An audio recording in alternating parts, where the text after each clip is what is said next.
Meanwhile, Prime Minister Dr. Andrew Holness is warning that the high-risk environments can shape how officers respond in the line of duty. Speaking at the 91st cohort of the Staff and Junior Command course, the Prime Minister insists that police personnel face the risk of being overly alert to perceived threats due to daily psychological pressures.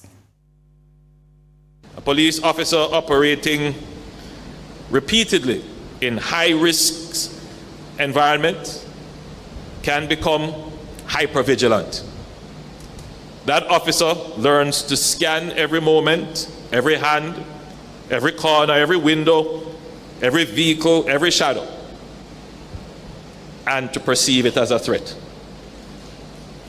Hypervigilance can keep an officer alive, but it needs to be properly managed by training, supervision, discipline, and a command culture.